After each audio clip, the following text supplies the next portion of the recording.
One Colorado county is taking a new step to stop the spread of wildfires. The new job they've added to help protect neighborhoods. And we are tracking shower and thunderstorm chances. I'll tell you the timing and the details and who will see the record-breaking heat just coming up here shortly. As parents finish up their back-to-school shopping, could the new wave of tariffs impact how much you spend? Those top stories are just minutes away, but of course we are keeping tabs on a developing story from overnight. Denver police are investigating a deadly hit and run that closed down northbound I-25 for hours. Good morning, I'm Lauren Scafidi. That happened on the ramp of I-25 at Spear Boulevard around 1:30 this morning. The crash involved two cars. One was the suspect's car. Two people were taken to the hospital. Northbound I-25 at Spear has since reopened. DPD says the hit-and-run driver ran away. We'll update you as soon as we learn more. Also new this morning, our 9 News team is working to learn more about the closure of the eastbound lanes of I-70 this morning near Glenwood Springs.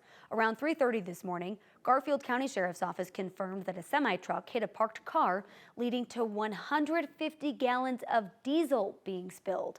Officials say that hazmat cleanup is underway right now, and it could take a few hours to finish. The westbound lanes in that area are open.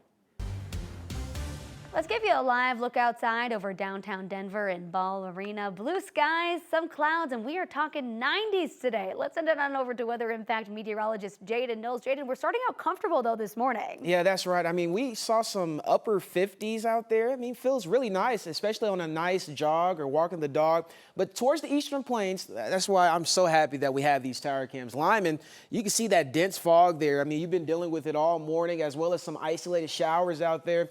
So just really not a pleasant morning, I would say. A lot different than here in downtown Denver. So far, your current visibility, though, you can see that dense fog is finally starting to have some relief towards it, especially on towards the west. We're not having any dense fog. We can see our tower cams here in Denver. I mean, just nice and beautiful. Lots of sunshine. The low 60s here at our 9 News backyard, and as well as the upper 50s towards Central Park. Your current temperatures, though, across the rest of the state, you can see the low 60s towards the eastern plains, 40s and 50s in the high country, already 73 degrees towards the western slope. We will see a warmer day than what we saw yesterday, but overall we are tracking some more shower and thunderstorm chances. You can already see some showers towards the high country. That's continuing to track towards the east, and our best chances of seeing showers and thunderstorms will come after 1 p.m. But overall, today's high, the low 90s. I'll tell you the timing and the details in my full forecast. Lauren? Jaden, thank you so much. New this morning, one of Colorado's firefighting planes is out for repairs after it had a mechanical issue. This is a picture of that plane, which landed safely in Grand Junction last night. The Colorado Division of Fire Prevention and Control says it was coming back from a mission on the western slope when there was a problem with its nose landing gear.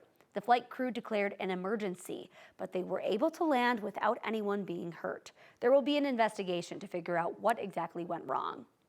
For the first time ever, Clear Creek County has a dedicated forester working directly with neighbors to cut down wildfire risk in their own backyards. Kelby Woodard started the new role last May as the county's Forest and Mitigation Program Manager.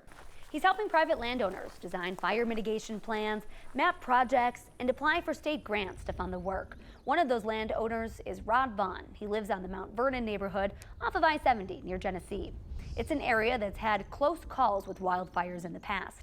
He says Woodard's expertise is giving him so much more confidence in securing funding this time around.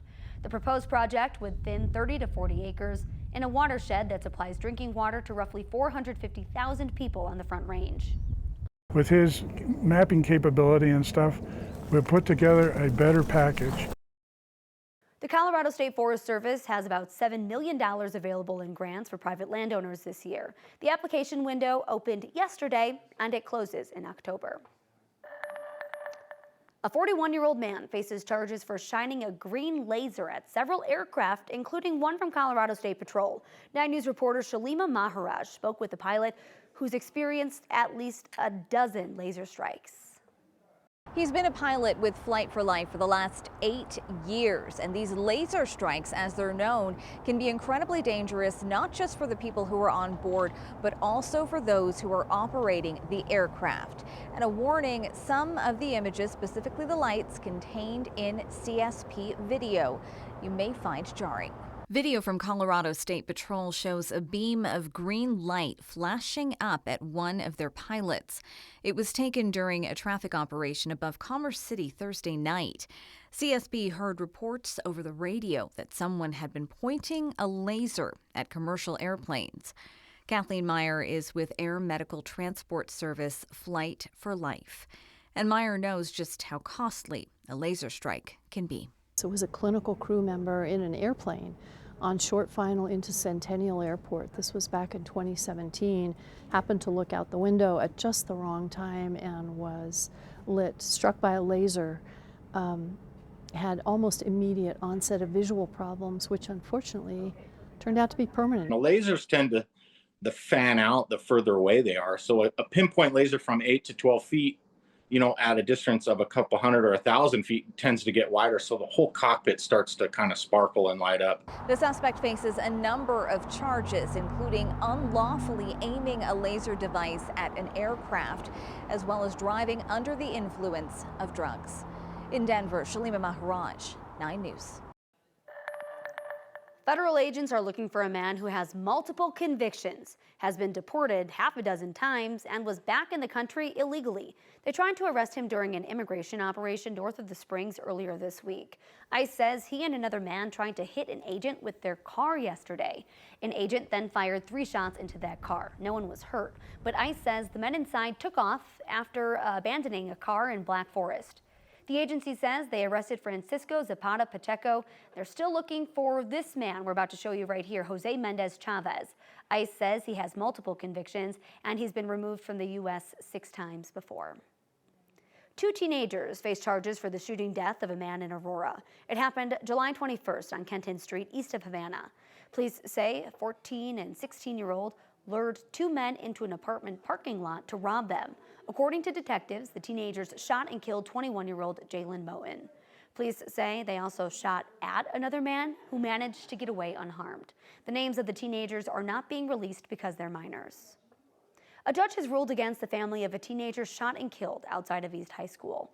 The family of Luis Garcia filed a wrongful death lawsuit against Denver Public Schools. Someone shot Luis outside of East High more than 2 years ago. So far, nobody has been arrested. The family claims the district made the campus unsafe by removing police from school. But a judge ruled the shooting happened off school grounds, and the claim against DPS was dismissed. The family attorney plans to appeal the decision and claims investigators have been dragging their feet to make an arrest. It's been the same, frankly, false promises, hollow platitudes as to what they're going to do to bring justice to their son. The district attorney's office said in a statement that it remains optimistic the right people will be held accountable for the murder. The Corporation for Public Broadcasting says it'll shut down by the end of the year after being defunded by the Trump administration. President Donald Trump has claimed national broadcasters NPR and PBS are politically biased and shouldn't get public funding. The Corporation for Public Broadcasting says they plan to close by the end of the year. CPB helps support more than 1,500 locally owned NPR and PBS member stations. CPB says they're focused on helping small, local stations navigate a sudden loss in funding. Like KSUT Radio, that's in Southwest Colorado. They were going to use federal funding to fix their towers. They say it's critical for emergency alerts in rural communities. Our equipment at all of our tower sites is at least 20 to 25 years old. It's aging equipment, it's breaking down constantly, and there's a reason we got this $537,000 grant, because we demonstrated how aging our equipment is at these critical tower sites, critical for emergency alerting to our very rural region in times, wildfires or floods or whatnot. Says the majority of their staff will be eliminated when funding runs out in September, with a full closure scheduled for January.